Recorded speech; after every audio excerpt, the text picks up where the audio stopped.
'Twas the night before Christmas, when all through the house not a creature was stirring, not even a mouse. The stockings were hung by the chimney with care, in hopes that St. Nicholas soon would be there. The children were nestled all snug in their beds, while visions of sugar plums danced in their heads. And Mama in her kerchief, and I in my cap, had just settled down for a long winter's nap.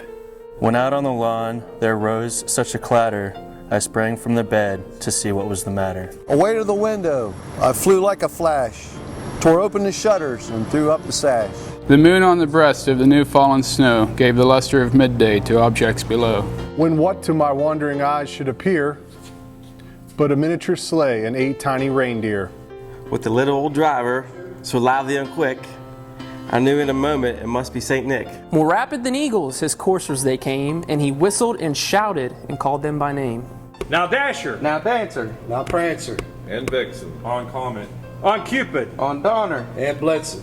to the top of the porch, to the top of the wall. Now dash away, dash away, dash away all.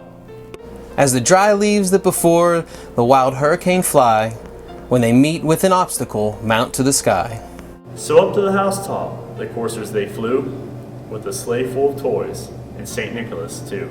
And then in a twinkling I heard on the roof the prancing and pawing of each little hoof. As I drew in my hand and was turning around, down the chimney St. Nicholas came with a bound. He was dressed all in fur from his head to his foot, and his clothes were all tarnished with ashes and soot. A bundle of toys he had flung on his back, and he looked like a peddler just opening his pack. His eyes, how they twinkled, his dimples, how merry. His cheeks were like roses, his nose like a cherry. His droll little mouth was drawn up like a bow, and the beard of his chin was white as the snow.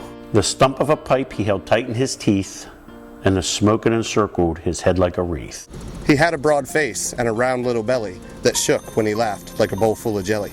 He was chubby and plump, a right jolly old elf, and I laughed when I saw him, in spite of myself. A wink of an eye and a twist of his head soon gave me to know I had nothing to dread. He spoke not a word, but went straight to his work, and filled all the stockings, then turned with a jerk.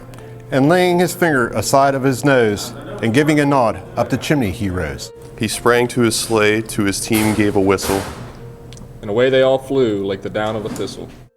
But I heard him exclaim as he drove out of sight, "Merry Christmas to all, and to all a good night."